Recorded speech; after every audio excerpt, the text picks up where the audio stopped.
We got all these suspenseful shots happening, ominous shots. We got corners, we got mirrors. I'm like, oh God. The shots that they're showing us on the screen and the music that I'm hearing in my ears tells me danger's still right around the corner, my friends. Nothing's okay. Do not.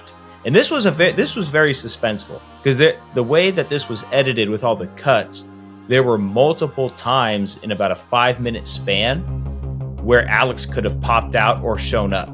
And I kept waiting for it. It got more suspenseful as the movie went on. And then you're not trusting anything.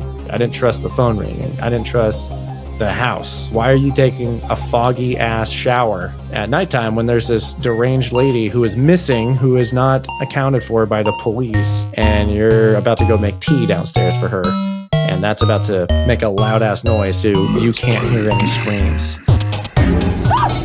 You're a stupid, selfish bitch.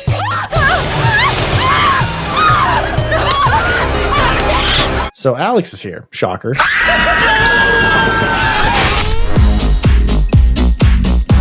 Hey, what's poppin', candy corn dogs? We are back. It's Just Play It. It's been a minute, but we're back in full force for October because it's spooky season, Nick. Already, it is spooky time. And it's going to be insane. But before we even get into the ghoulish romp that we're about to go through this month, we got to introduce ourselves. So I am Captain Pop. I am a maestro of the microwave. I'm a concession stand kid. I'm a movie lover. And my movie lover from another mother is my best friend, the corn dog himself, Candy Corn Justice over there. It's Nick. Thanks, buddy. What a wonderful introduction you just gave for me. That's right. As James says, I am Nick. I'm the corn dog, and I too love movies and talking about them with you, buddy. And there's one thing I know about you. I know a lot of things about you, but if there's one thing I really know about you, it's you love spooky season. I love October, man. It's the summer's going away. Summer is great when you're a kid, sucks when you're an adult. It's awful. Overrated. Oh, it's super overrated. You get the whole summer off of school when you're a kid, and it means you're going to theme parks and you're going to movies and you're just going to the arcades and the malls, and it's awesome. You're playing outside, going to the beach, camping trips, family trips. It's a fun time.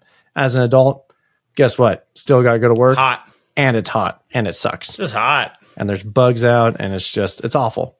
So when football season starts, when the leaves start turning, when the weather starts cooling down, and people start putting little fake jack-o'-lanterns out on their front porch, I am all about it, which is why the podcast is all about it. Because guess what, Nick? We are coming at you week after week after week. Every freaking week of October, we're grinding out content because we love this month. We love being spooky, and we love Halloween shenanigans. And I don't think there's a better genre of, well, there's probably a lot of good genres of movies, but I think just horror movies in general, thrillers, it's a staple in the filmmaking culture. They're so iconic. They're so enjoyable. It's a vibe, honestly. It is. And I'm not a big, I guess I'd say, horror fan in the way that we know horror today. But like you said, the thriller, especially those 80s, 90s sort of when the genre was first popping up and you had big names attached to it. And it was a big deal to come out with a Halloween time horror film. They're really fun movies. What we're watching today, kind of right up my alley for it. I was all about it. And is this a first time watch for you, buddy? First time watch for me. How about you? I saw this in college one time. They played it for some sort of film class. I forgot which one it was. And I thought, oh, this is fun and different. It's not a boring 40s or 60s snooze fest. And I'm falling asleep in the Coppola Theater at SF State. I'm in it. I was like, this is awesome. Where's the popcorn? Food wasn't allowed in class, but if it was, bet your ass I would have had a bag. Food not allowed in a film class when you're watching a film in a theater. See, I get it. Still seems wrong. Very wrong. Not okay. Well, James, before we get into this movie, you know what we have to do. It is our Cinematrix movie quiz. Yes, that's right, Nick. It's our Cinematrix quiz provided by Vulture.com. If you're new to the channel or if you just need a reminder, it's a 3x3 grid quiz. We have actors or categories on the vertical row, on the horizontal row. Yes, it's a 3x3 with 6 factors and 9 squares. It's a 369. Damn, it's fine. 9 squares only, Nick. So we have 9 guesses. We can't miss an answer because then we're not going to go perfect. We are on a 8-week streak at this point, and I think our pride is keeping the streak alive and going for the top percentage of players of the day, and that entails guessing very rare, less thought of movies, not those cookie cutter basic biatch answers that everyone else is thinking about. We're trying to go for rare answers, and we're trying to go perfect always. We got to keep the streak alive. That's what we're going to do. That's what we're going to do. So, James, for our actors today, we have Martin Lawrence, Kirsten Dunst, and Jackie Chan. And for our categories, we have 3+ words in title, $100 million worldwide at the box office, and release date 95 to 2005. All right. How you feeling? I feel like this should be very easy. On paper, I think this should be very easy. It should be a perfect. When you get into the weeds of it, sometimes it's a little bit of there might be one square that's in question, but I feel like we can do it. Me too. And I'll tell you what, I play this quiz just about every day. I love that we get ones when we go for this pod that are tailored to us because, man, sometimes you get some 1960s and 70s directors that kind of screw me up. Yeah, I don't know if it was yesterday or the day before, but me and my wife pulled it up, and one of the categories, it was cool. It was actor with the first name Ryan or last name Ryan. So that kind of opened up a bigger pool of answers. But the other category was $500 million box office. And usually it's the 100. So I thought, that narrows it down when this other category opens it up.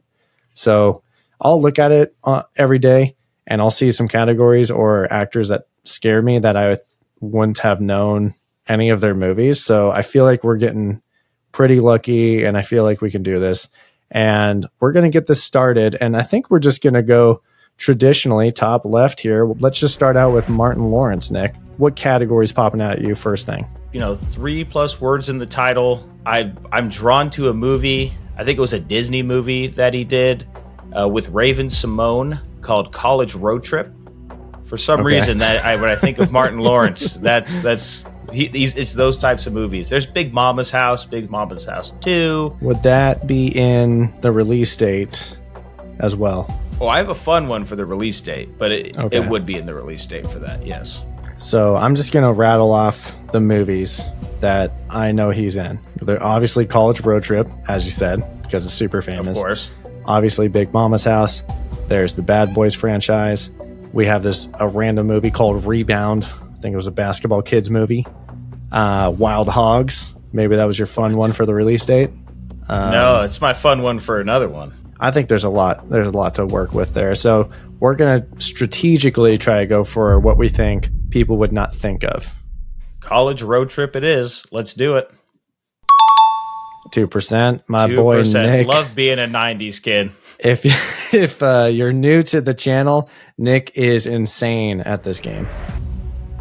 My brain just works this way sometimes. All right, James. At least it's working. $100 million plus worldwide box office for Martin Lawrence. Obviously, Bad Boys franchise is going to do it.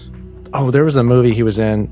Wasn't he called like The Black Knight or something? He was that was going to be my fun one for 95 to 2005. Okay. Yeah, The Black Knight. Yeah, that was a good one. 100 million plus worldwide box office. People forget. Wild Hogs hit this. We're going straight just obscurity on Martin Lawrence because our guess for $100 million worldwide box office is going to be that foursome middle-aged man on Harley Davidsons getting in trouble with a real motorcycle club gang. And it's going to be Wild Hogs. Going to be Wild Hogs. Tim Allen. John Travolta, it's another 2%. Back to back, dose to dose. Let's go. Let's round this boy out with 1995 to 2005. I think we are leaning towards The Black Knight. Black Knight. What? Oh, yeah. What a movie. 12%. 12%. All right. Yeah, we that's take fine. that. Yeah, that's a good number still. People knew about that. All right. Okay. Moving down to Kirsten Dunst. Not a lot of movies that I remember her from that's not Spider-Man. I have some. Some. Obviously, there's someone. She was a child actor, but yeah. What's poking out? What's a fun answer that's poking out to you right now? I have 3, and I don't think any of them 100 million, but 2 of them fit in the 3 words, which would be Eternal Sunshine of the Spotless Mind and Mona Lisa Smile. And then for the release date, she was in a movie between Spider-Man 1 and Spider-Man 2 called Wimbledon. She was a tennis player that I recall coming out. Yeah, and we got Jumanji, OG. That would have been in that release date, I believe, as well. Definitely in the box office. That could be 100 million. She was in a movie called Midnight Special. I thought it was called The Midnight Special, but I think it's just Midnight Special, so that might not be 3 words. And we have our Spider-Mans, obviously, and Bring It On. I think all 3 Spider-Men are right there in the 100 millions as well, so we could save those for that. Oh, easily. Yeah, any one of them. I think Spider-Man 3 did the best out of all of them at the box office. I think Mona Lisa Smile might be the 3 word? Yeah. Okay, let's do it. Okay, 3%. Let's go. 100 million worldwide. I'm kind of inclined to stick with the Spider-Man here. Any one of them will do it, so. Tell me, 1, 2, or 3. Oh, man. We always say never the original. We like to go with the second one. The 3 might do it. Let's do Spider-Man 3. Okay. Might be a big one, though. Okay. 12%. We survived Same as Black Knight. Same as Black Knight. We're good. We survived those. And then release date 95 to 2005. So pretty much anything we named in there is going to hit that. Wimbledon, Eternal Sunshine, the other Spider-Mans. If Wimbledon will hit it, I'd say let's go with that. If we avoid Bring It On and Jumanji, then good for us. So let's see what we got. 3%. Ooh, another 3%. Let's go. It's cooking up to be a good one. All right. Jackie Chan. Obvious ones sticking out are the Rush Hour franchise, the Karate Kid reboot with Jaden Smith. He voiced the monkey in Kung Fu Panda, the most popular franchise that pops up on this damn quiz. Kung Fu Panda. Kung Fu Panda is immensely valuable available for us. to us. Yeah, okay. That's right. I had one for the 3+ words in the title. If you remember him in a hot air balloon. Oh, Around the World. He was in Around the World in 80 Days. Let's punch it in for 3+ words in the title. Around the World in 80 Days. 5%. Cinco. Okay, 100 million worldwide box office. So it's got to be a Kung Fu Panda. Kung Fu Pandas are, yeah. He played the monkey. I haven't seen all of them. I'm assuming Monkey's in all of them. Is he in all of them? I know he's in 1 and 2. I don't know if Rush Hour's hit 100 million. We can go Kung Fu Panda 2. Seems like a solid bet. Ooh, it's a 3. It's cooking up to be a good one. It's cooking up to be a good one. Okay. Release date, though. 95 to 2005. I feel like we've had a lot of quizzes lately where we have been killing it, and then on this bottom right square, it just jumps up to 40% or 60%. I have 2. One of them, Jerry Justice is somewhere smiling, because my dad loves kung fu fighting movies. He loved Jet Li, he loved Jackie Chan, he loved Bruce Lee, he even loves himself some Steven Seagal and some Jean-Claude Van Damme. If there's a guy who knows martial arts and is going to whoop some ass, my father's a fan of it. And there was a movie that came out in the early 2000s called The Medallion with Jackie Chan. A more mainstream one that he was in, if you remember, it was a little Inspector Gadgety. It was called The Tuxedo. Yes. Where he was a spy with a tuxedo that had hundreds of gadgets in it. I remember so Tuxedo. Those are my 2. Either one of those is going to work for me. I'm going to go with The Medallion, just to make my father happy. For Jerry Justice and for the win, 2%. Top 1! I did not expect that. Let's go! We got the top one, Nick. We got the top one. Oh my God, that's crazy. It's a momentous day That's for the crazy. pod.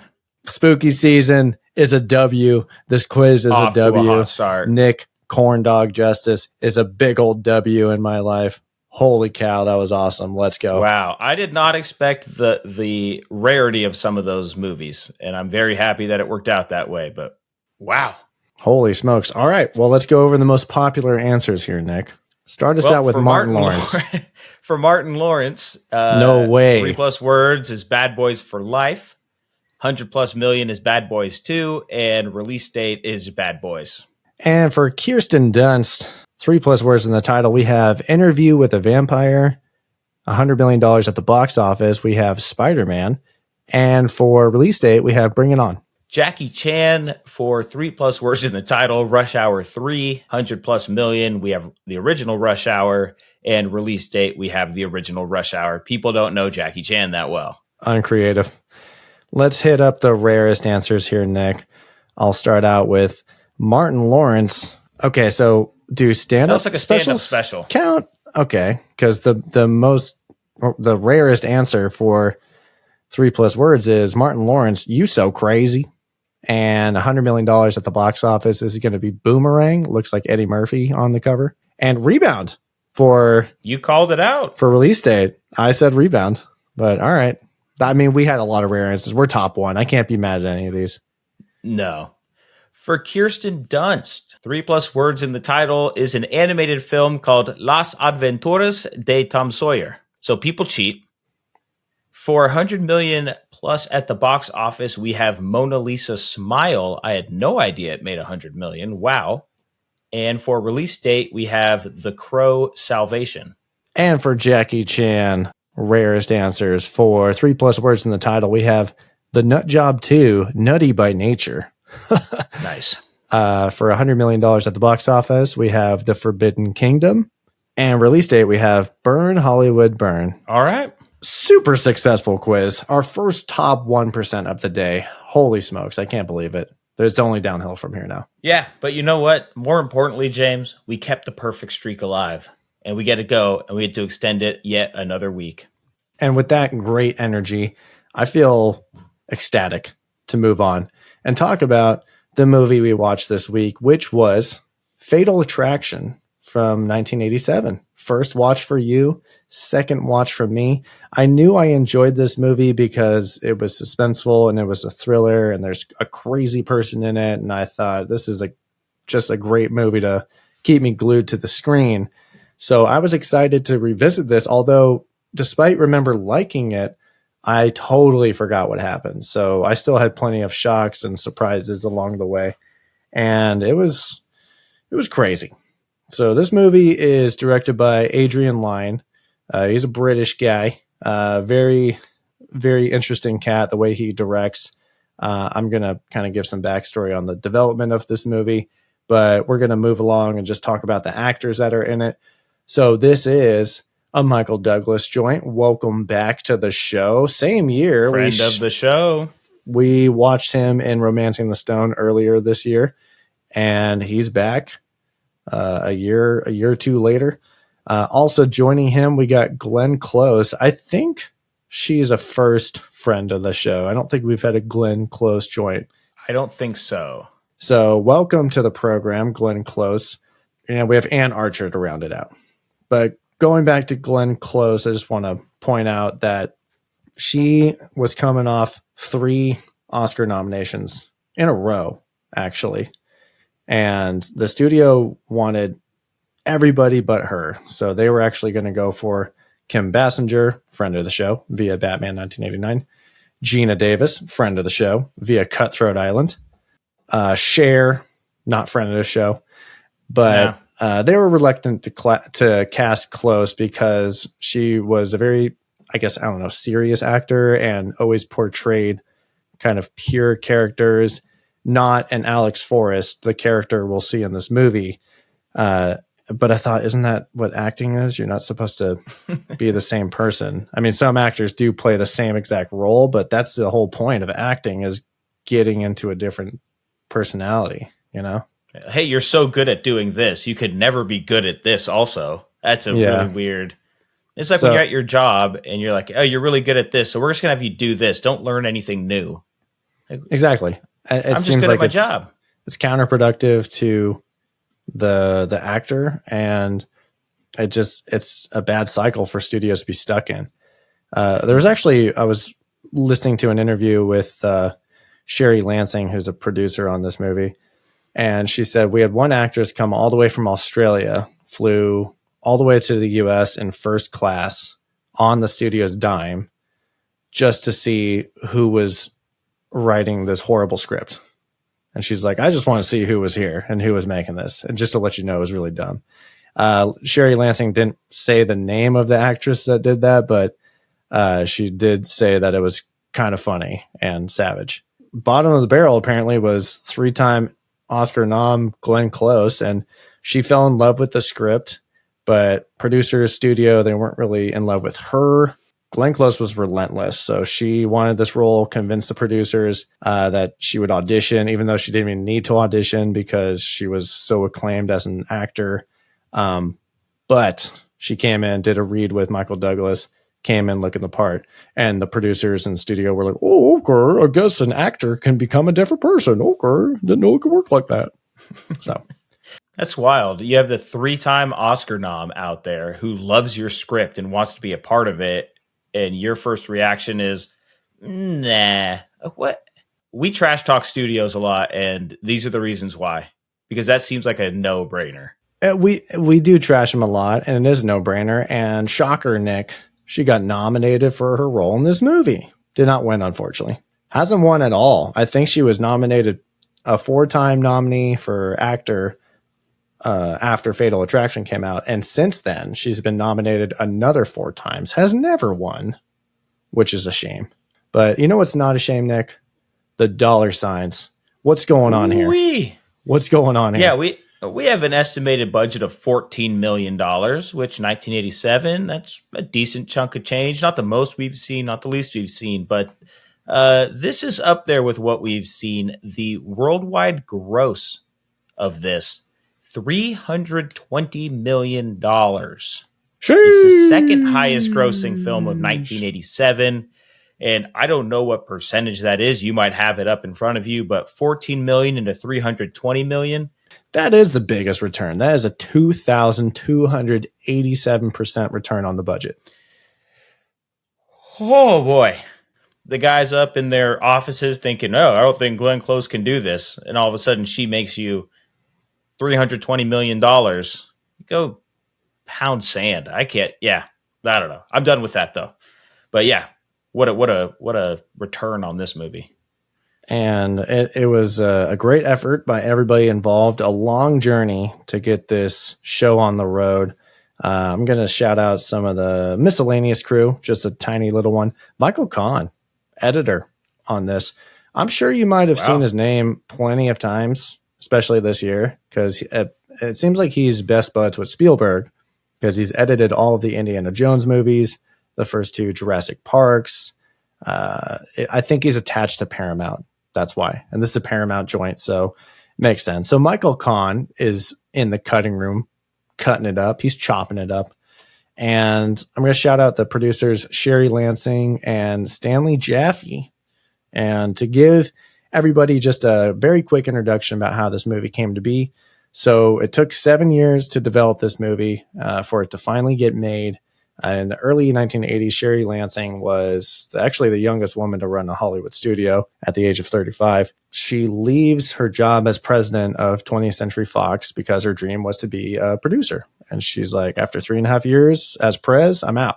So she teams up with a veteran producer named Stanley Jaffe. They got a production deal with Paramount. They're looking for stories and scripts. They're developing 2 little known ones that didn't really do a whole lot in the long run. But Jaffe goes to London. He's looking for some across the pond content. 3 shorts come across his desk, all written, directed by James Dearden. And he watches this short called Diversion, which is basically a mini version of Fatal Attraction. It's almost just like the first act of Fatal Attraction. So it was directed by Dearden, and Jaffe's like, yo, we got to do this. This is this is juicy. We got to do this. Let's go. So Lansing and Jaffe, those 2 other films they make for Paramount before Fatal Attraction, they were box office disappointments. So it's strike 1, strike 2, strike 3, you're out. Possibly. Paramount might have enough of you, and you're going to be kicking yourself that you left your cushy job as president of 20th Century Fox. So they are set on making Fatal Attraction from this diversion short. Soon later, they get Michael Douglas. He's in. He reads the scripts. He's like, I want this. Apparently, he's still not him, but after this year, he's going to be him because... Oh, big time him. If you recall from our podcast of Romancing the Stone, we were talking about how he did a lot of producing work. He wasn't a well-known actor. He wasn't even first in line to be Jack T. Colton in Romancing the Stone, but he filled in because no one else was a good fit. Similar situation here. He steps in. He'll kind of take on a pseudo producer role and providing advice and tips for this movie. So after this, he's actually going to get nominated the same year Glenn Close gets nominated, but not for this movie. He actually won for his role in Wall Street. And this movie comes out, and it's a $320 million whatever. Yeah, so after that, Michael Douglas is him, and he's got some swag in the game. So they need to persuade Paramount, and due to the flawed character of a cheating husband, they're not really compelled to make this movie.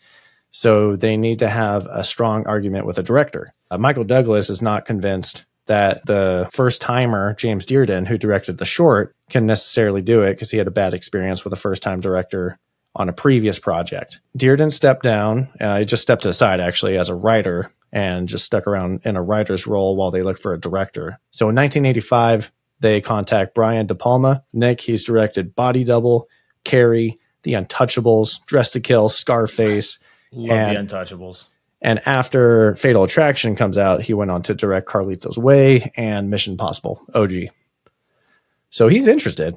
He's like, this is cool. And that's enough to convince Paramount to greenlight this movie. De Palma approaches Lansing and says Michael Douglas is not him. Says he's not sympathetic enough for audiences. And it's me or it's him. So Lansing and Jaffe, they backed up Michael Douglas because he was there from the jump, so they're A1 day ones. And they had a hunch that he was a perfect guy for this role. De Palma walks from the production with 10 weeks until principal photography. Lansing told Michael Douglas that De Palma had a different draft of the script and that they couldn't come to an agreement. And they never told Michael Douglas the real reason because they didn't want to shake his confidence of what this very acclaimed director said about his acting chops. So Lansing and Jaffe went on to find a new director. Enter Adrian Lyne, gets the script, loves it. Lyne had actually previously spent time with Michael Douglas developing 1984 Starman when Michael Douglas was primarily producing. And then that movie ultimately went to John Carpenter, who was also on the list of directors that they wanted for Fatal Attraction, but passed on it. So finally, we got the directors, we got the producers, we got the actors. This is after they finally settled on Glenn Close. The studio, 7 years later, we're all convinced by each other and say it's time to finally do this. Let's go. Early 80s to 1987 release date. It feels like the development of movies is almost the most challenging part than actually making it, Yeah, I can see how a lot of movies fall apart in development. Growing up, I would always think to myself, how does this movie just fall apart? They announce it, they attach an actor's name, they say we're going to start filming next year, and then it gets delayed, then it just falls apart. And the more we get into these background stories of even these highly acclaimed movies and these studios and these directors and other directions they're being pulled in, right? This actor got a role in this movie, they're delaying this one. It's not surprising that a lot of these projects just fall apart or take 5+ years to even start shooting. That's why we never got that Gambit movie with Channing Tatum. There's a lot of superhero movies that, just never came to be, or any movie for that matter, because the new Blade. This was basically the Blade of the 80s. Bladies. I was going to say Bladies. I beat you. Yeah, so that's the backstory of this movie. So, Nick, I think there's nothing left to do after we've said it, this movie. other than do three things. We're going to read this log line. We're going to check out that trailer because we are on YouTube and we can react to it in real time. Yeah, we can. And then we're going to jump into this movie. So, Nick, why don't you go ahead and read this log line for us? A married man's one-night stand comes back to haunt him when that lover begins to stalk him and his family. Wah, wah, wah. Now let's check out this trailer. A look that led to an evening. We were attracted to each other at the party. That was obvious. You're on your own for the night. That's also That obvious. hair. A mistake he'd regret. I think my mom had that all hair. his life. Now, where's your wife? Hey, honey. Oh, got it. And you're here with a strange girl, being a naughty boy. I don't think having dinner with anybody is a crime. I've got to see you. This has got to stop. No, it's not going to stop. It's going to go on and on. She keeps calling the apartment. Hello? Every time Beth answers the phone, she hangs up. I'm scared, Jimmy. You play fair with me? Do you have an affair with her? I'll play fair with you. I don't want to lose my family. How could you do that? So you're scared of me, aren't you? A lot of quick cuts. Gutless, heartless, spineless. If you ever come near my family again, I'll kill you. You understand? I'm not going to be ignored. Alicia, where's Ellen? She's As back in the time, we're giving a lot of stuff away in this trailer. Whatever resentment she's feeling, she's probably got it out of her system. What if she didn't get it out of her system? What then? Fatal attraction. I guess you thought you'd get away with it. Well, you can't. Fatal Attraction coming this fall. Yeah, back in They the really day, just chronologically went through that movie. that's why trailers got everything. scrutinized back in the day, because they would just show the movie, and you gotta if it was just a conversation with the cop and they had subliminal cuts or just not like very just cut down the cuts. I know Michael Kahn wasn't So in the many editor room cuts. doing this trailer because that was too much. But if it was just the conversation with the cop and Michael Douglas saying, you know, what if she doesn't get out of her system? And then we just got some looming, ominous shots. Not the whole movie. Whatever. The 80s, it's different. But Nick, log line's done, trailer time is done, and now it's time to jump into plot talk.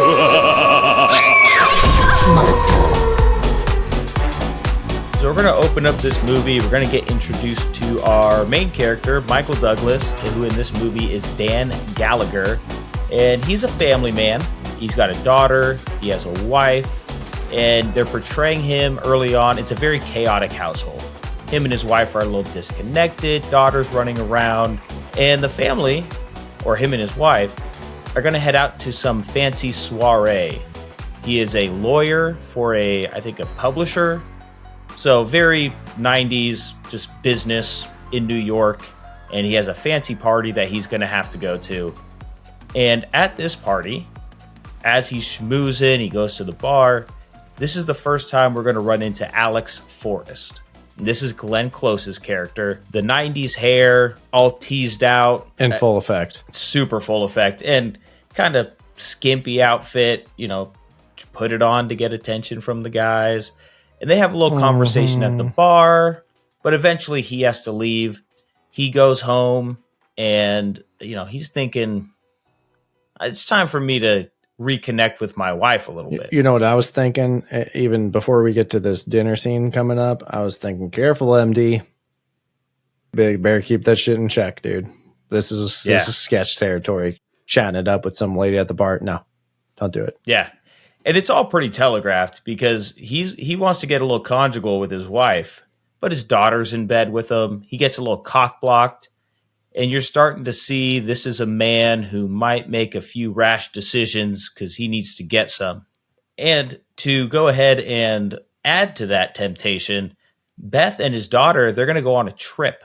So they're going to go up to the, New York countryside. She wants to look at a house up there, visit her parents. And I'm thinking, I already know what's going to go on because Dan has to stay for a meeting. He's going to be in town all by himself without his wife. We know the log line. We know the premise of the movie, and it's all happening pretty fast here. Mm-hmm. So he heads to his weekend meeting. Alex Forrest is there. She's standing in for someone else. She's part of the business, not quite sure. But they're going to go ahead and hit it off. They're going to go out to dinner. They're getting dangerous. You saw it in the trailer. You heard it in the trailer. They're having dinner. Oh, we're attracted to each other. Nothing wrong with just having dinner. We're both adults. Guess what? That leads to sexy time real fast. And we get some Glenn Close boob close up within the first 30 minutes. You know what's funny? I think of Glenn Close, obviously, as Cruella DeVille, but I forget that her name is Glenn. It's a weird one. But yeah, Nick, this is actually going to be the second movie this year that features both Michael Douglas and wet t-shirt boobies. White wet t-shirt. White wet t-shirt boobies and Michael Douglas must be a connection. And the second movie that also has some sort of salsa tango scene with Michael Douglas and the leading lady. So something about that. I think Michael Douglas threw that in. I think he threw in wet boobies. And I think he threw in salsa. Yeah, because they head out to a Latin nightclub. Yeah. And they start get sweat and getting it on.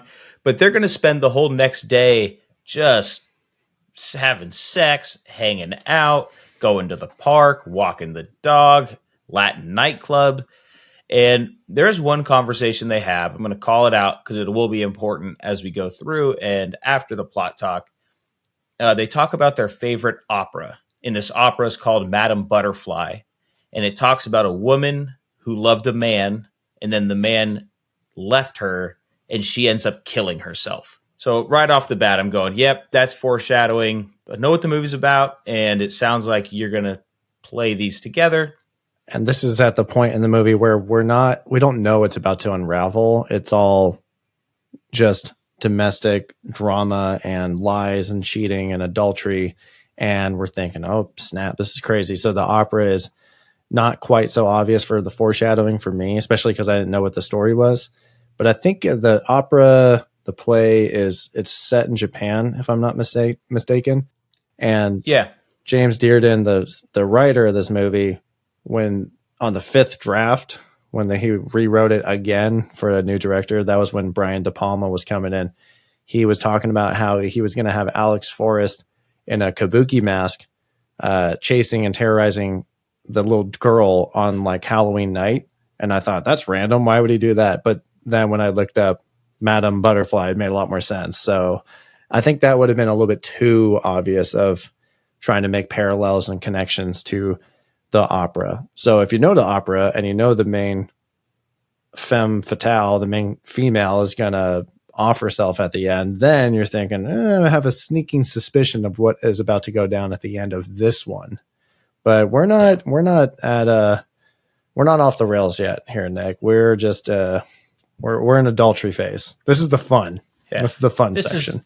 This is the fun. Dan's having fun. Alex having fun. It's fun to cheat on your wife. Wife's not coming home yet. No consequences are here. But screw my family. His wife will be coming home tomorrow, so Dan needs to break it off. Alex convinces him to spend one last night together, and when he needs to leave, this is where she starts to crack. And James, this is the spiral. When he goes to leave, she walks up to him with her hands behind her back, says, "Hey, I'm sorry for freaking out. I'll talk to you later." When she brings her hands out in front of her, she has slit her wrists. And I thought this movie took a turn. The fun to the spiral is in an instant. What did you think? Did you see that coming? Did you see that she was going to be crazy? I saw she was going to be crazy. She had some snaps earlier, acting like a child, throwing a tantrum, being overly attached to him. I did not see her going that crazy that quick with the wristlets. Doing physical harm. Yeah. And yeah, Glenn Close. So they never disclaim why she is the way she is in this movie, Alex Forrest. But Glenn Close made up her own backstory for the character, which is, not something that's uncommon for actors to do if they want to get in the headspace. But she said that Alex Forrest was sexually abused as a child by a close family member, perhaps a dad. And you're like, oh no, that's not good. So do you think it's better when they don't tell you why, or they don't provide a reason, or do you want some sort of clue of like, why are you the way you are? Or do you just accept that some people are just emotionally broken or damaged or not all there? A little bit of everything you said. You could just be crazy, always been a little crazy, broken, emotionally unstable. However, I think it really depends on the movie. If you want me to build sympathy for this character, then yeah, tell me why they are the way they are. We do find in her apartment later a cutout about her dad, and they don't really explain that. So maybe that was an homage to her building the character. Not quite sure. But in this movie, as it goes, if you watch it, you'll know they're not trying to build any sympathy for Alex Forrest's character. So I don't think there's a need to explain why she is the way she is. She's just a villain in a way, and that's just what it is. Yeah, that's what it is for the most part for audiences. But for Glenn Close, she really did see that Alex was a victim of abuse, and she wanted to draw as much sympathy as she could for the character. Although I don't think that really comes across for the majority of audiences. But I think leaving the background vague is, I think you should hint at it. I think you should get a little bit of explanation so you can draw some of that sympathy. But I don't think you should say, oh, I am the way I am because of this. Just reminds me of the movie Bullet we watched when Mickey Rourke called his best friend a homosexual because he was raised by his grandma. And it's like, all right, well, you just explain that and that doesn't even make sense. I could see a world where, because especially when someone's this crazy, they can tell you a little bit about their past, and then it's up to the audience whether to believe it or not. And I think that would have been a fun push-pull for the audience and her character. But I kind of get why they did what they did, which was they're not trying to garner any sympathy for her. So no need to give her any explanation, which I'm not sure I agree with, but I understand. Anyway, yeah, so she is crazy because she slits her wrists. She crazy. Dan's going to take care of her, but by this time his family has come home, and this whole ordeal has turned him into a stand-up dad and a great husband because he is loving with his daughter. He is getting passionate with his wife. He has a new lease on life right now with his family, but he has a problem. Later on that week, Alex is going to show up to his office. And she's there to apologize, but she has the crazy look in her eye. Again, we come up with the Madame Butterfly connection because she says, hey, this was our favorite opera. We talked about it. I have 2 tickets next Saturday. Would you like to go with me as a peace offering? I'm good. Dan says no. He's trying to make it clear. We're done here. And she is not picking it up. So as Dan is living his family life, we get... This is good editing, I think, by our guy Khan, because we're getting cuts between Dan living his family life, hanging out with friends, loving his daughter, loving his wife, and that's intercut with Alex slowly descending into madness. She's sitting on the floor in the dark, crying. You could tell she has abandonment issues. She's like, you left me, and multiple times in the movie. It's like, you just think you can use me like a whore and then leave me and toss me to the side. Because I won't allow you to treat me like some slut you can just bang a couple of times and throw in the garbage. It's kind of true. You know, Dan was like, all right, well, I banged it out. I don't need to see you play with you. I think it's interesting because she knew he was married.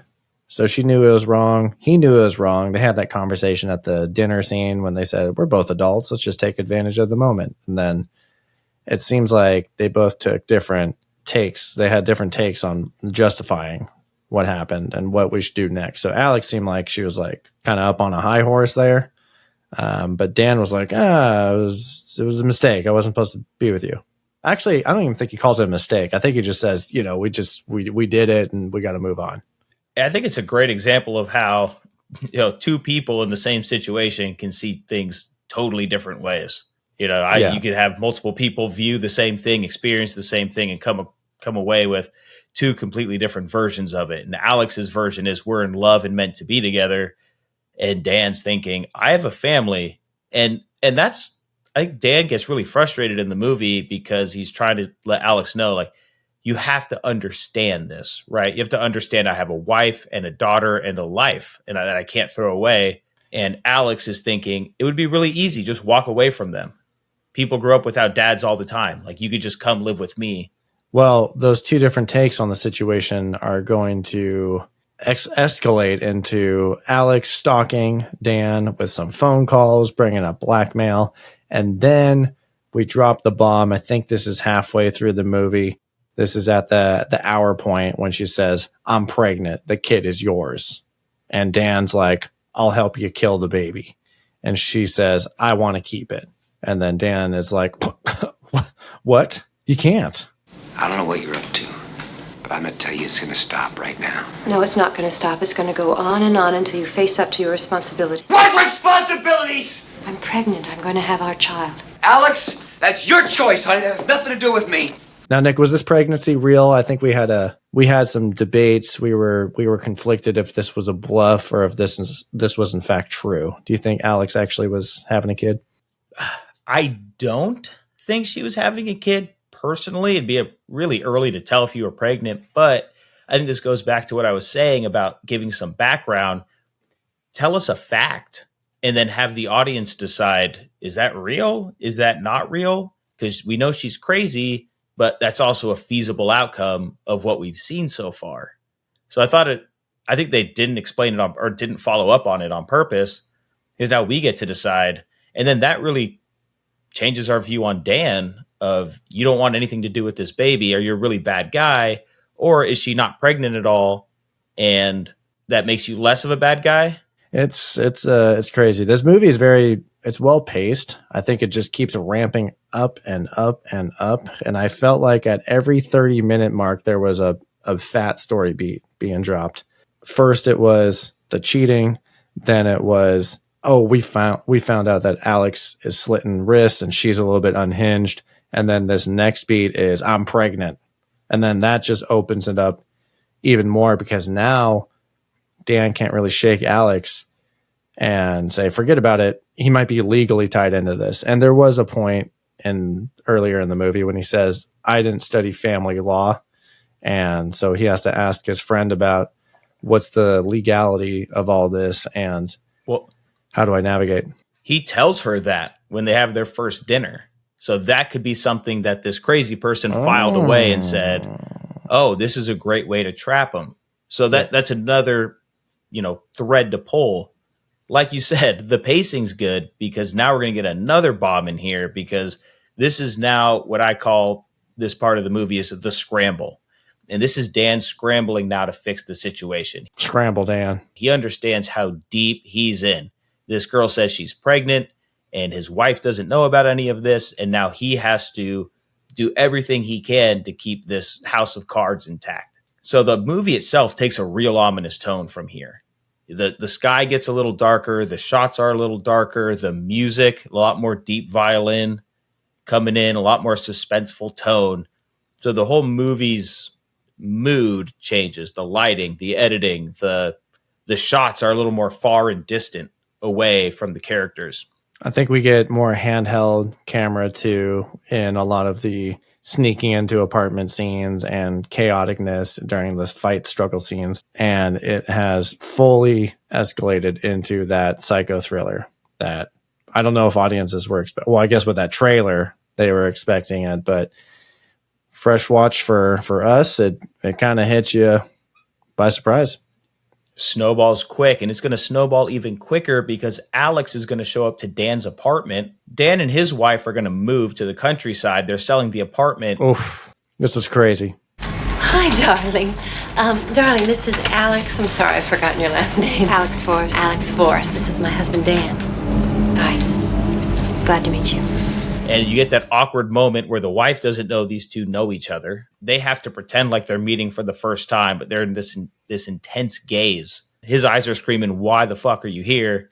And Alex's eyes are screaming, hey, I'm here for you, in that crazy tone. It's an intense scene. You know what's at stake there. Yeah. So Alex showing up looking to buy the apartment is just salt in the wound for Dan because he's like, this bitch is just playing mind games with me right now. She is enjoying the Alex Forrest torture tour of 1987. Dan goes to her apartment now to confront her and say, what the hell are you doing? Stay away from my family. Stay away from my house. Cut this shit, will you? Alex threatens to tell Beth at a certain point, and Dan turns physical real quick. We've learned he has no problem with hitting a woman. Please don't go. I didn't mean it. Please, I'm sorry.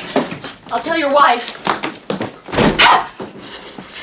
You tell my wife, I'll kill you. And we're we're like, oh, all right. See if Dan will follow up on that promise. Something I love about this last 20 minutes of the movie with the phone stalking and everything is that it creates tension anytime a phone rings. If they're at the office, if he's at home, anywhere he is, if you hear a phone ring, your heart rate goes up a few beats. Thinking, is this when it's all going to unravel? What's the next piece of information she's going to relay to him?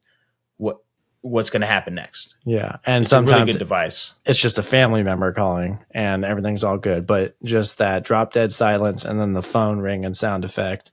I think in any movie that is a thriller or horror is always keeping the audience on their toes. But this one, they use the phone as a device for Alex to torment Dan. And every time it rings, Dan just got that look on his face. And when they're moving into that new house, he like drops a couch that he's carrying with someone and says, I'll get it. And it's just driving this man crazy. And Alex is enjoying every minute of it. She is, so much so that she leaves him a tape for him to listen to.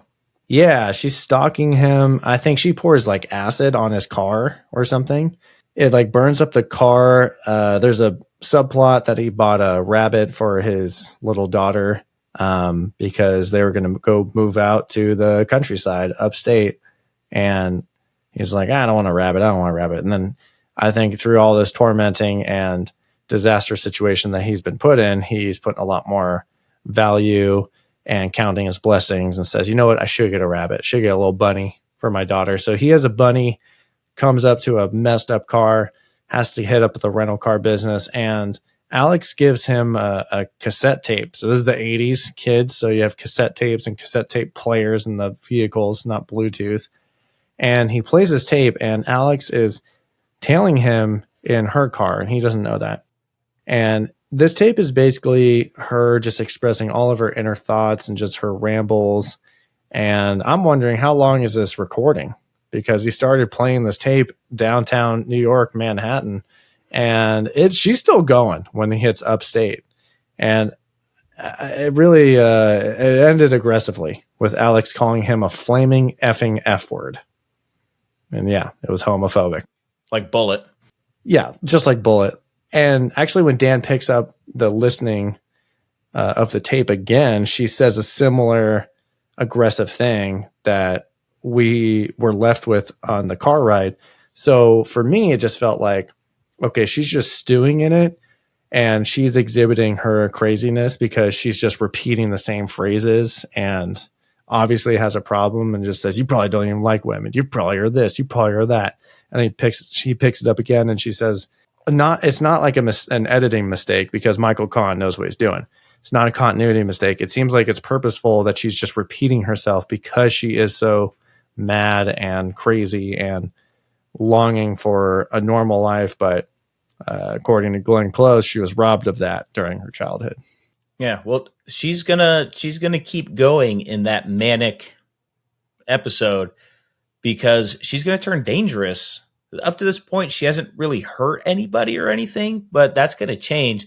That rabbit you spoke about, when they're up in their countryside house, his daughter's out looking for her little rabbit, and guess what? That rabbit is dead, boiling on the stove in a pot of water. So, Nick, when this happened, did you? Because I actually, my jaw dropped. Again, the editing, it's the cutting back between the daughter running with joy through that property and it's all big and they came back from like the grandma's house or whatever. And then we have this suspenseful scene inside and we hear a pot boiling. Beth comes in and she sees the pot on the stove. The flame is on. I thought, is there grease in there? Was she trying to set the house on fire? What did you think was happening? And when did you realize it was the bunny? I realized it was the bunny once the daughter ran up to the bunny cage. Yep. I thought, oh no. So at that moment, I was like, I forgot about that. Rabbit dead, boiled. Nick, fun fact, they used a real rabbit, don't call PETA, because the property master bought 3 rabbits from the butcher, so it's all good. Oh, it's a real dead rabbit. It's a real dead rabbit. And they kept all the innards in it for plumpness. And it was boiling. It was actually boiling on the chute for hours. and it was starting to stink up the place. And as soon as Beth picks up the pot, it explodes. And there's rabbit guts on the ceiling, on the wall. According to location manager Ken Haber, rabbit blows up, spreads everywhere, stunk up the place, smelled awful for hours, and then they broke for lunch. They said, delicious. Hey, boiled rabbit. I don't know. Might be good if you season it right. I feel like you could have used a fake rabbit, but all right.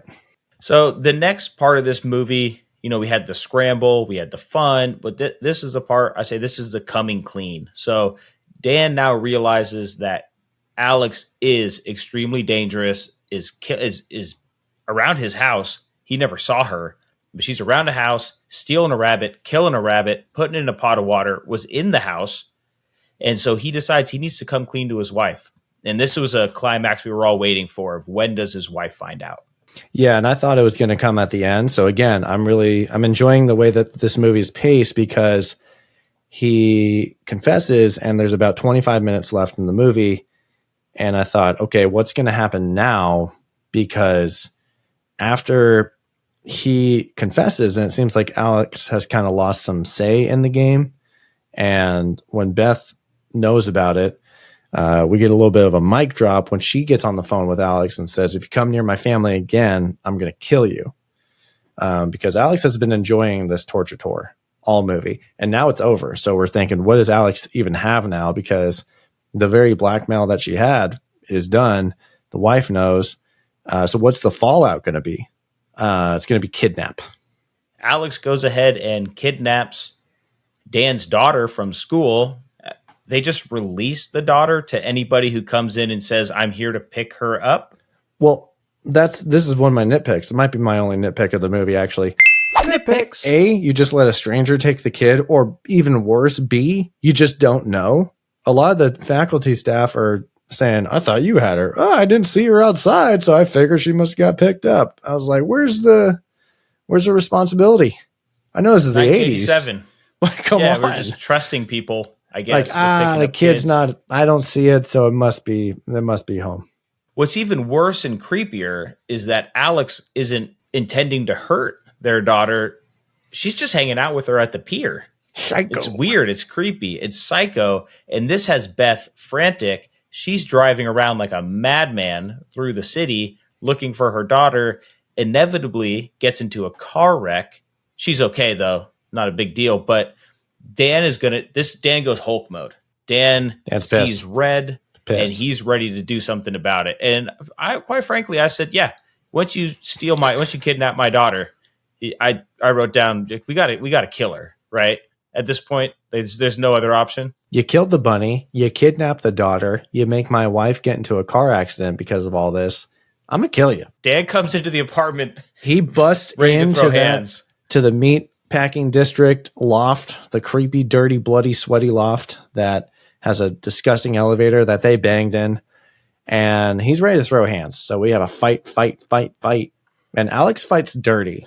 Dan is trying to make peace during the confrontation, ultimately twice. A knife is pulled out in this scene, but it doesn't do any damage in this scene. But we'll see it do some damage later. Dan actually does have the knife, and he's going to stab her, and then he looks at her, puts the knife down, and walks away. Oh, there's a great moment here because you can see the switch being flipped in Alex's eyes because she realizes she's beaten, and then she's like looking at Dan, longing at him, and lets out like a little unstable smile as if, should we have sex right now? So, and Dan's like, what the hell? Like, I put this knife down, like, you're not even worth it.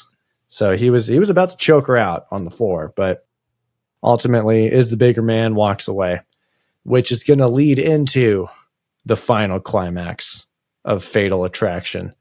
Alex is untrackable. She's ungovernable. Cops can't find her, and Dan's packing heat. We see that there's a revolver in a nightstand, and we know that's definitely going to come into play here.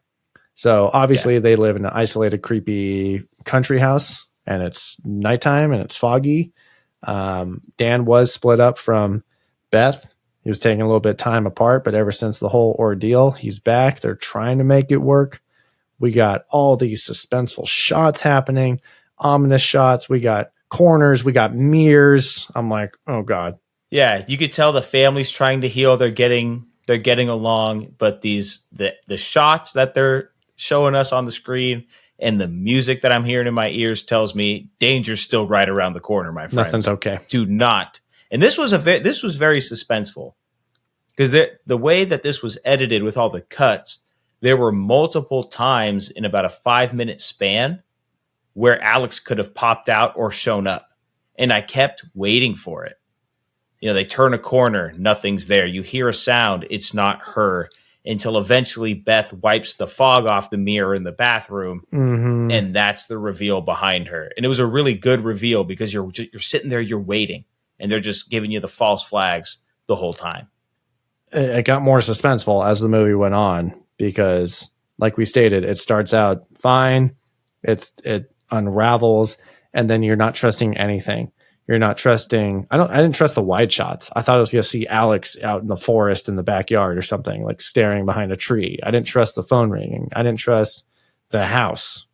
I was like, why are you taking a foggy ass shower at nighttime when there's this deranged lady who is missing, who is not accounted for by the police, and you're about to go make tea downstairs for her, and that's about to make a loud ass noise so you can't hear any screams. So Alex is here. Shocker.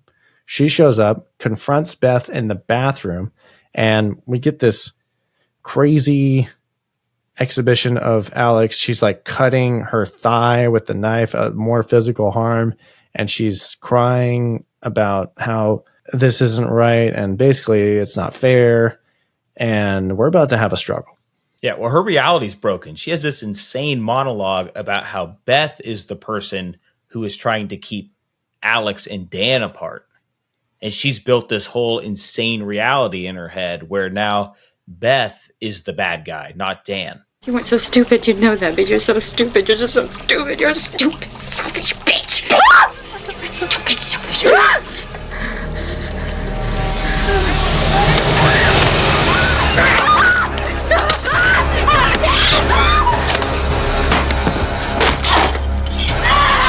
And it's an insane guy. Glenn Close, I can see why she got the nom on this one because it was just this scene alone. Fat nom. What a performance. Yeah. And Beth holds her own in the bathroom in closed space against someone with a knife, and she stays alive. Good on Beth. They do struggle. Dan comes to the rescue, comes in flying, throws her against the wall, starts choking her out, and eventually drowns her in the bathtub. 2 hands around the neck. And it's almost like she finally gets her peaceful ending. Because she's got cloudy eyes, looked like they had some contacts in her eyes when she was underwater. But then when they have the creepy overhead shot of looking at a motionless Alex Forrest underneath the water, her eyes they're normal again. We're all waiting for her to pop up out of the water. They're doing a lot of ominous shots. One dead over her face and one completely lateral to the bathtub. And then you go to a close-up of Michael Douglas. And I was there in my couch saying, take the knife out of her hand. She's dead. Yeah. Dead, quote unquote. So take it out of her hands. Put a couple of your own stabs in there. Really finish the job. Always finish the job. Always double tap. So you think she's dead. Psych. She's not. She pops up out of the tub. But Beth, like the good wife that she is, has procured Dan's gun and pops her in the chest. And that is the end of Alex Forrest. I just want to point this out. So when Beth said, if you come near my family again, I'll kill you. And bang, follows through with her promise. And I want to bring up that it echoes Dan's comment to Alex when he says, if you tell my wife, I'll kill you. So Alex never told the wife. It was Dan because he had enough of this torture. He said, I got to put myself out of this misery, put my family out of this misery. I got to tell my wife. So I thought it was nice thematically for the dialogue, and that even though we didn't get the direct Madame Butterfly connection and motif and foreshadowing, they still dropped some hints of what could happen at the end, and they followed through. So we have a follow through of justice. Alex Forrest is hella dead. We got a little cop handshake shot. Family is going to start their healing process. We end on a family portrait on a credenza. We hit credits. And that, ladies and gentlemen, is Fatal Attraction from 1987.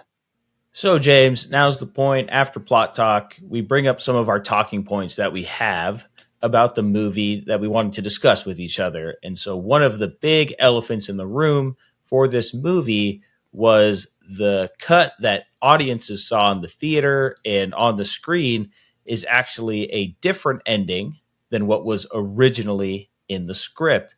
I'll tease it a little bit and let you explain it because I know you did some research here, but the alternate ending, the original ending really, is an ending in which Alex does kill herself a la Madame Butterfly. It kind of reminds me of when comic book movies or movies that are based off a book go a little bit off script from the book and they do their own little movie twist, which I think is kind of necessary sometimes because do you just want to, maybe people want to see a book played out word for word and just have a visual representation of it. And they just don't, they just want to see the perfect story played out in a movie format. But with this one, it was very divisive among the crew, the creatives, the actors. And in the original endings, Alex is actually going to slit her throat, just how the main girl in Madame Butterfly does. She commits suicide with the intent to actually frame Dan and get him jailed. And according to James Dearden, Dan was actually going to be in the electric chair as the final shot of the first draft of the movie. And when they reworked it, Sherry Lansing really liked the ending of Alex taking her own life. Kind of reminded me of Juice. The studio stepped in and said, I don't want this flawed character to go out on his own terms and feel like it's victorious for him. But that was a big moment for the Alex Forrest character and for Glenn Close specifically, because she said, I love the fact that she's so damaged and flawed, and this is a proper ending for her because she's ultimately a victim, and it's a fitting end to her life experience. But Jaffe and Douglas, they didn't like it, so they reworked it. From what I heard, it was test screening audiences. Said, yes. Oh, I don't like that, and so the producer said they don't like it. So for the OG, Jaffe and Douglas did not like it, and they brought in someone else to kind of workshop a different ending as opposed to the total framing of Dan.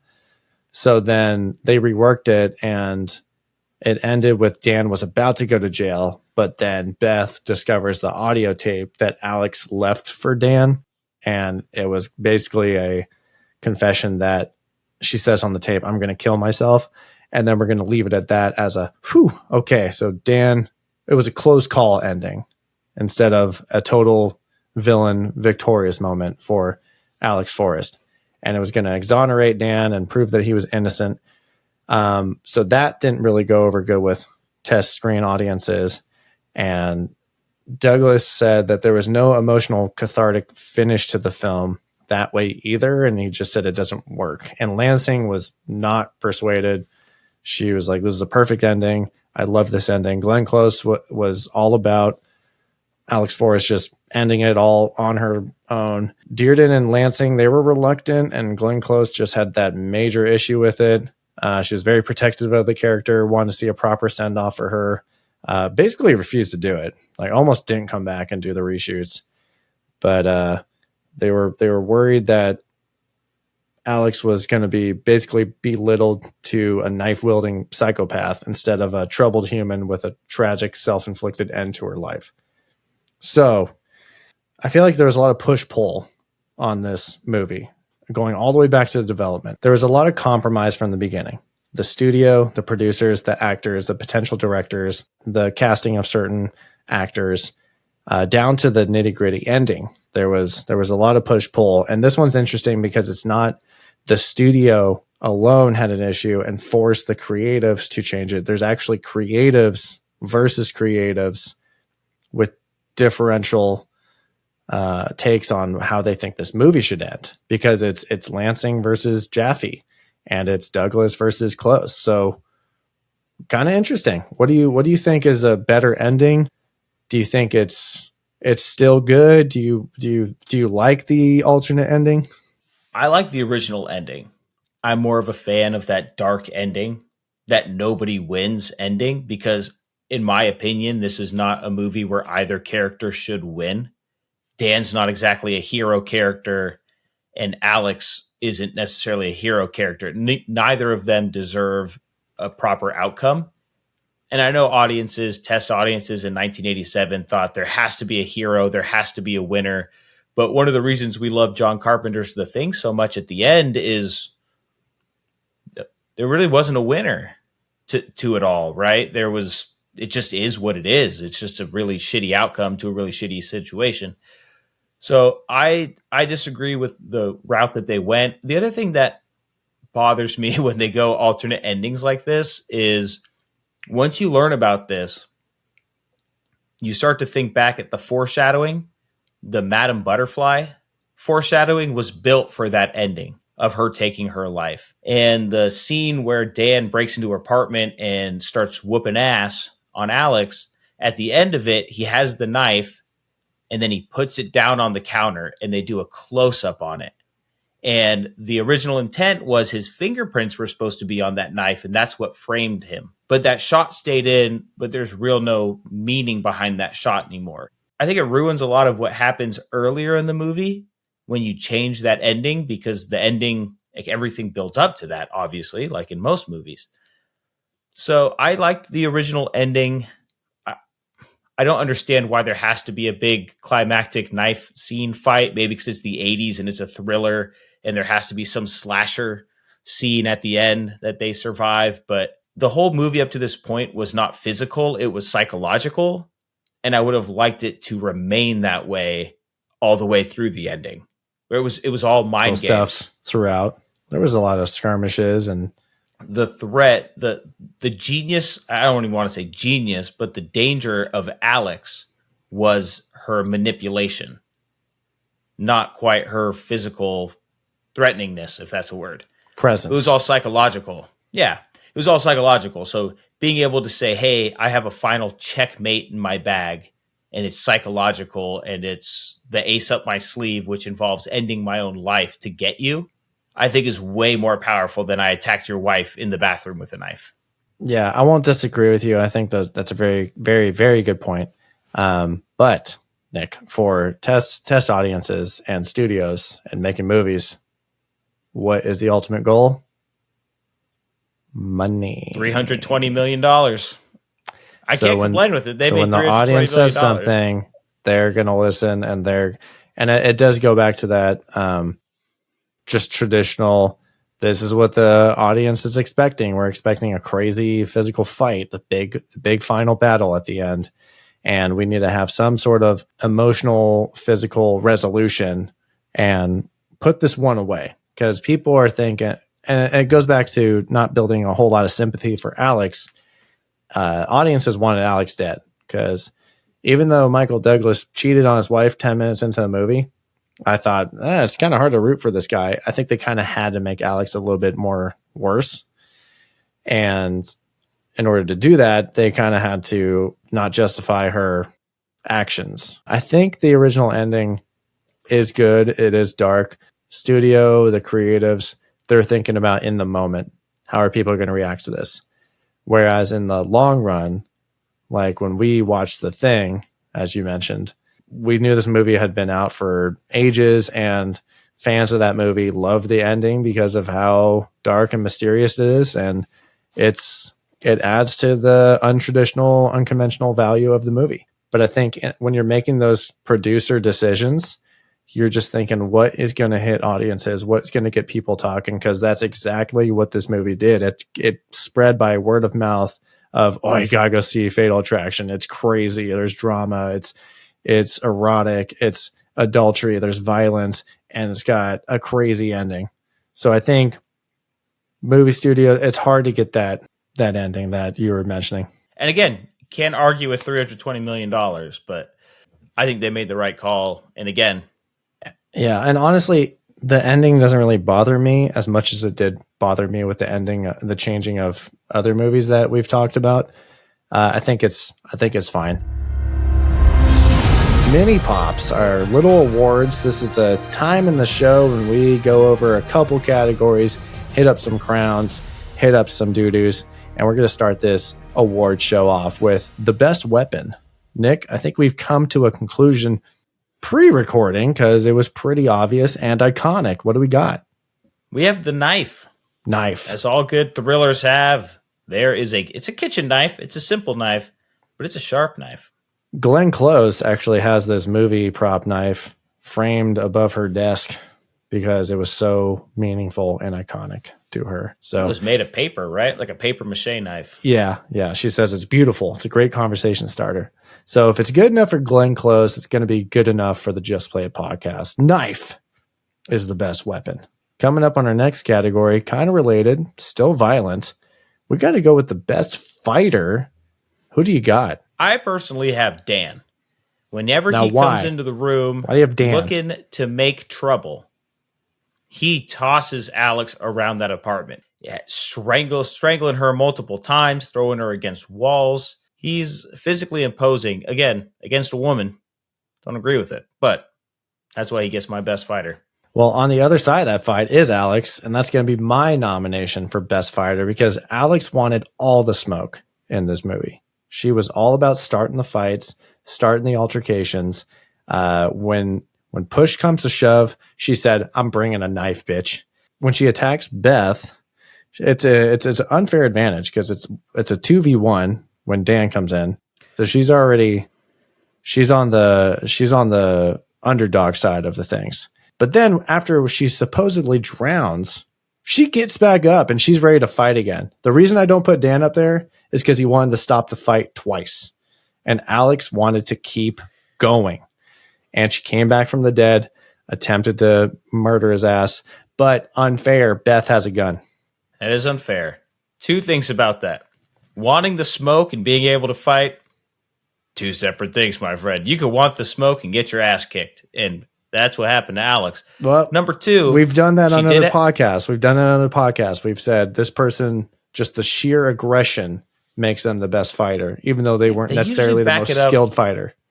They usually back it up a little bit. Alex never won a fight in this movie. Number two, she was in that bathroom with Beth for what, a solid 2-3 minutes with that knife. She had a 1v1 against an unarmed woman. She has a knife against a woman in a towel in an enclosed space, and you can't finish the job? Get out of here. Alex, best fighter. I want to see her in the Thunderdome. Nobody wants to see Dan. We want to see crazy Alex go at it. All right. I mean, she's a one and doneer, but let's get a little better taste in our mouth. Who's your most valuable character of this movie? Alex. It's Alex Forrest back to back over here. I think this movie literally can't work without Alex. And I know actors don't really come into play with the most valuable character, but Glenn Close doing a phenomenal job at this role. Well, she built the character, as we were talking about. And if there was any sympathy to be had for Alex, it wasn't from the screenwriters, it was from Glenn Close.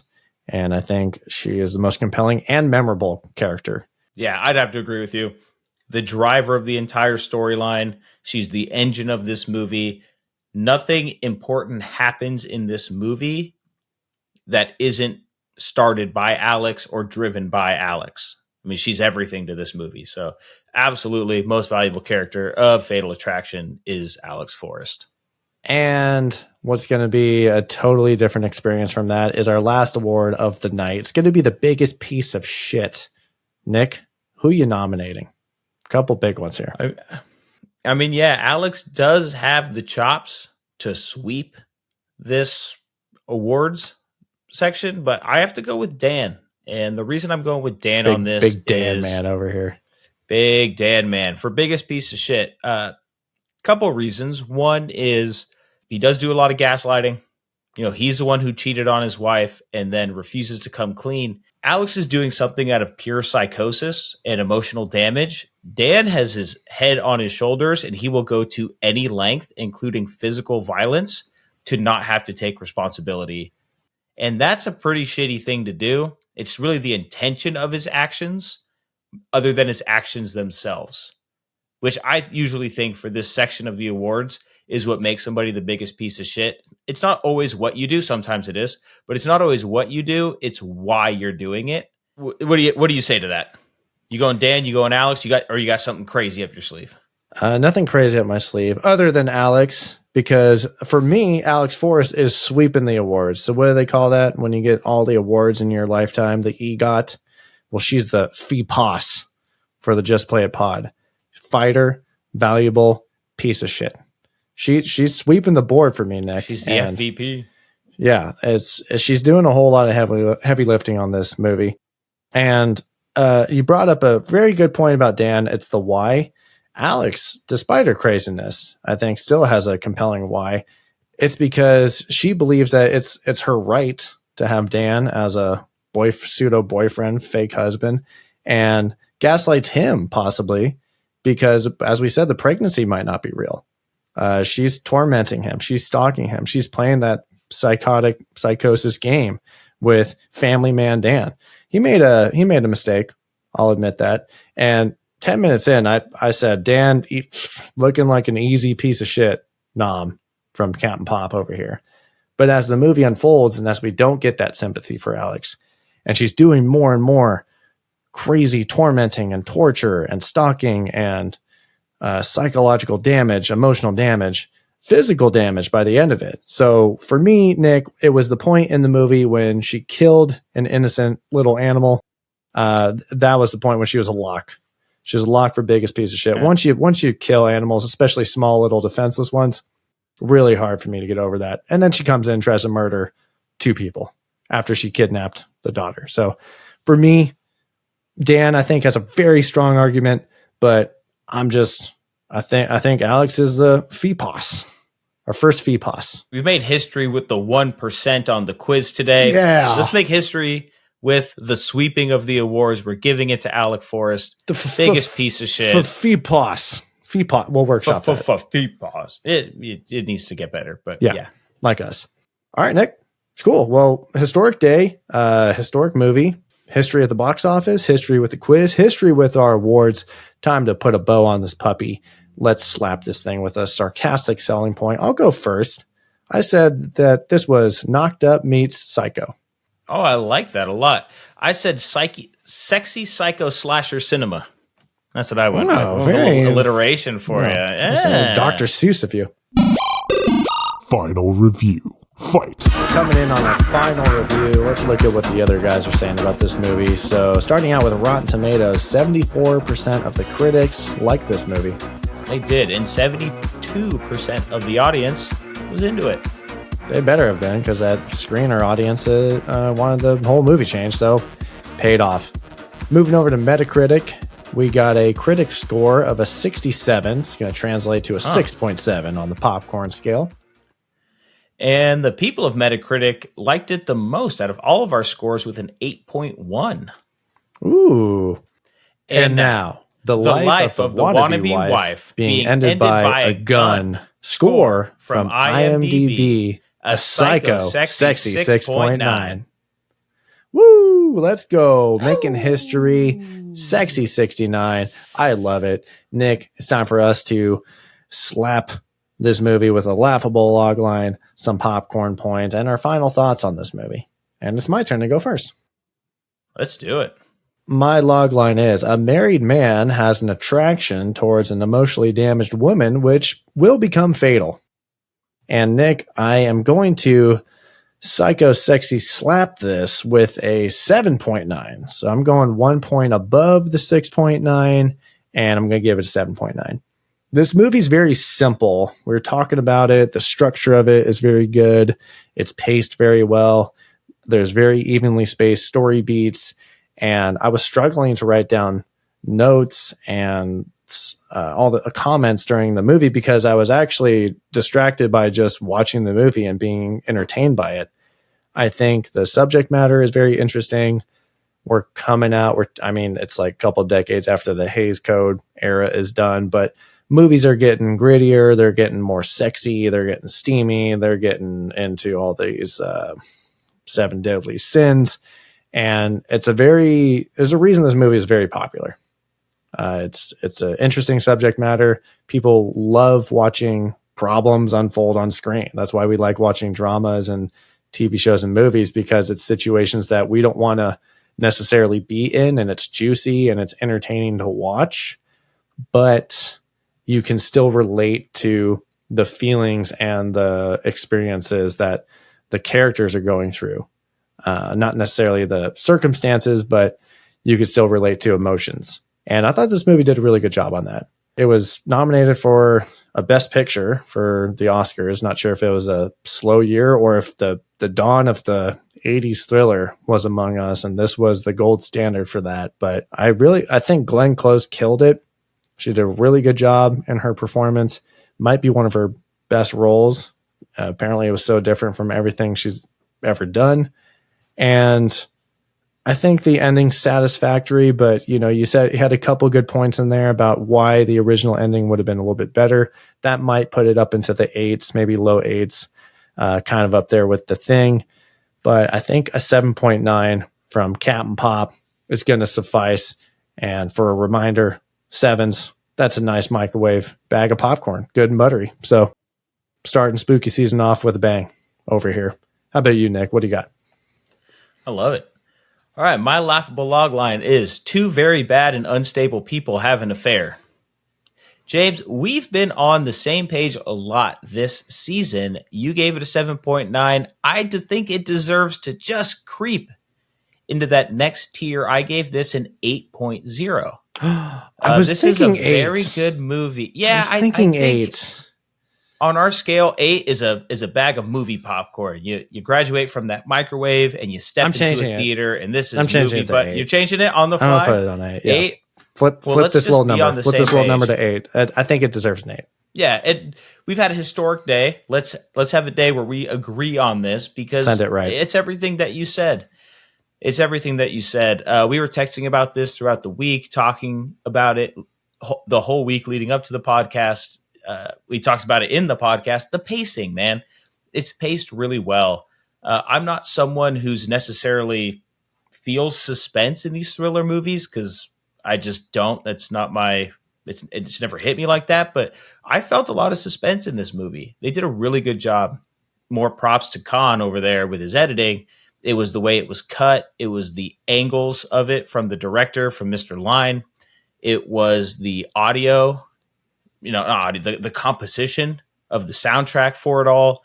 It all fit together so well. And it was a slow descent into madness that the thrills and the suspense built the entire movie. We talk about this all the time with movies, pacing. It's a huge thing for me.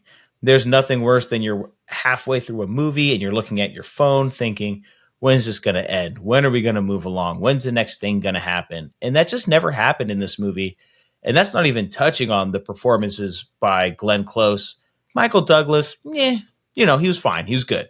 But Glenn Close, just absolutely, no pun intended, murdered this role. She did such a good job in it. And again, some of the things that ding this are, if this had the original ending, I think this would be in the high 8s for me. I really do, because I would have loved to see it end that way. The ending they chose is fine, and the rest of the movie's so good that you think, yeah, okay, this makes sense. I'll let it be. But yeah, man, it's a solid 8.0 from me. This is a good movie. So, and I'm surprised I had not seen it up to this point. Great movie. And I'm glad we agree of its greatness and its minor downfalls. And I feel like we're starting off the month of October right. Absolutely. Well, sweet. All right, cool. Well, I can get down with that. That is Fatal Attraction. That's our thoughts on it. That's our commentary. And we thank you guys so much for listening and watching, and we really, really appreciate it. For people checking us out on YouTube and seeing how we converse with your eyes instead of your ears is fun. It's great. So we thank you for being here, and we encourage you to keep engaging, keep watching, keep listening. You can follow us on Instagram and YouTube at Just Play It Podcast, and you can follow us on X at Just Play It Pod. Look out for us, follow us, engage. We love it. We love it out here. We love what we do. And I got a hint for next week. We're going to take the show on the road, and it sounds like this movie is going to be a 1v1 of some sort. Nick, what do you think? Yeah, if you don't know what we're talking about, if you don't follow us, challenge me 1v1 out here. See what happens. Yeah, it's got to be a word for that, but I'll try and think about it. Yeah, we'll figure it out. In the meantime, we're going to be heading gone. Thanks for listening, and remember, fellas, if you're having that blue balls boner boing in your pants, just keep it in there, because this might happen to you, and you might have a dead lady in your bathtub with boiled rabbit all over the ceiling.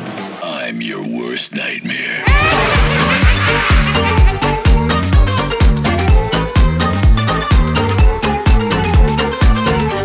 It's fun to cheat on your wife. We got to kill her.